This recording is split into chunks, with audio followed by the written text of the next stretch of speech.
மாவட்ட செயலாளர்களுக்கு எடப்பாடி வெளியிட்ட மிக முக்கிய அறிவிப்பு. இந்த மாதிரி தினம் தினம் வெளியாகக்கூடிய அதிமுக சம்பந்தமான அனைத்து விதமான அரசியல் தகவலையும் நீங்க உடனுக்குடனே தெரிஞ்சுக்கணும்னு நினைச்சீங்கன்னா நம்ம சேனலை சப்ஸ்கிரைப் பண்ணி ஃபாலோ பண்ணிக்கங்க. அப்படி இந்த வீடியோ பிடிச்சிருந்துச்சு அப்படின்னா ஒரு லைக் பண்றதுக்கு மட்டும் மறந்துடாதீங்க.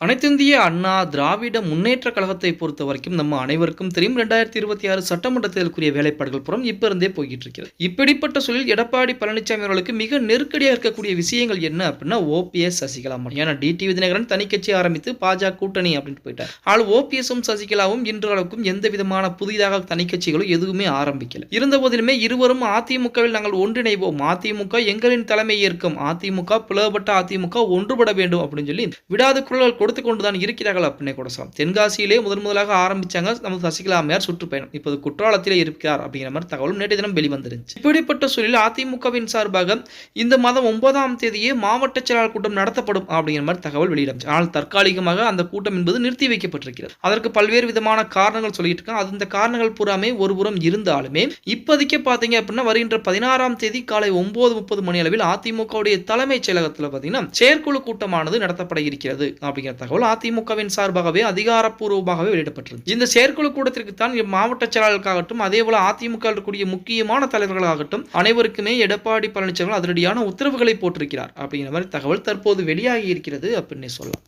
என்ன உத்தரவுகள் அப்படின்னு பார்த்தோம்னா, அதாவது இந்த செயற்குழு கூட்டத்திலே வரக்கூடிய நபர்கள் யாராக இருந்தாலும் வந்து அதிமுகவுடைய அடுத்த கட்ட பணிகள் என்ன பண்ணலாம், அதாவது வருகின்ற சட்டமன்ற தேர்தலில் அதிமுக வெற்றி பெறுவதற்கு அடுத்து நாம் என்ன செய்யலாம், அது மட்டுமல்லாமல் இந்த ஆலோசனை கூட்டம் நாடாளுமன்ற தேர்தலிலே தோல்வியை தழுவியது அதிமுக, அந்த தோல்விக்கு என்ன காரணம் அப்படின்னு சொல்லி 2 கட்ட ஆலோசனைகளை பண்ணியிருந்தார் எடப்பாடி பழனிசாமி. அந்த ஆலோசனைகள் முடிவுகள் என்னென்ன அடுத்த நம் வேலைப்பாடுகள் செய்ய வேண்டும், யார் யாரை நீக்க வேண்டும், யார் யார் சரிவர வேலை செய்யல அவர்களை புறம் எப்படி நீக்க வேண்டும், அது மட்டும் இல்லாமல் அதிமுகவிலே புதிதாக உள்கட்சி தேர்தல் நடத்தப்பட்டு அதன் மூலம் புதிய நிர்வாகிகளை நிர்வகிக்கக்கூடிய வேலைகள் அந்த மாதிரி விஷயங்கள் பூராமே செயற்குழு கூட்டத்திலே பேசப்பட இருக்கிறது. இதில் முக்கியமாக எடப்பாடி பழனிசாமி அதிரடியான உத்தரவுகளையும் போட்டிருக்கிறாராம். அதாவது செயற்குழு கூட்டத்திற்கு வரக்கூடிய நபர்கள் யாருமே ஓபிஎஸ் சசிகலா இணைப்பு பற்றி பேசக்கூடாது அப்படிங்கிற மாதிரி தகவலையும் வெளியிட்டிருக்கிறார். ஏன்னா ஓபிஎஸ் சசிகலா 2 பேருமே அதிமுக வர வேண்டும் அப்படின்னு சொல்லி பேச்சு எடுத்தாலே எடப்பாடி பழனிசாமி மிகவும் கோவப்பட ஆரம்பிச்சிருவார், டென்ஷனாக ஆரம்பிச்சிருவார். அப்படி கோவப்பட்டு டென்ஷன் ஆனால் கண்டிப்பாக அவர் பேச வந்த விஷயங்களை மறப்பதற்கு அதிகப்படியான வாய்ப்புகள் இருக்கிறது. அதற்கு காரணமாக செயற்குழு கூட்டத்திலே யாராக இருந்தாலும் ஓபிஎஸ் சசிகலா பற்றின எந்த விதமான பேச்சுக்களும் பேசக்கூடாது அப்படின்னு சொல்லி இருக்கக்கூடிய மாவட்ட செயலாளர் செயற்குழு கூட்டத்திற்கு வரக்கூடிய மாவட்ட செயலாளர் அனைவருக்குமே அதிமுகவின் சார்பாக அதிரடியான உத்தரவுகள் போடப்பட்டிருப்பதாக தகவலும் வெளியாகி இருக்கிறது அப்படின்னு. ஓகே गाइस, வீடியோ பிடிச்சிருந்தா மறக்காம ஒரு லைக் பண்ணி விட்டுருங்க. அப்படி இந்த வீடியோ ஃப்ரெண்ட்ஸ் அண்ட் ஃபேமிலிக்கும் ஒரு ஷேர் பண்ண மறந்துடாதீங்க.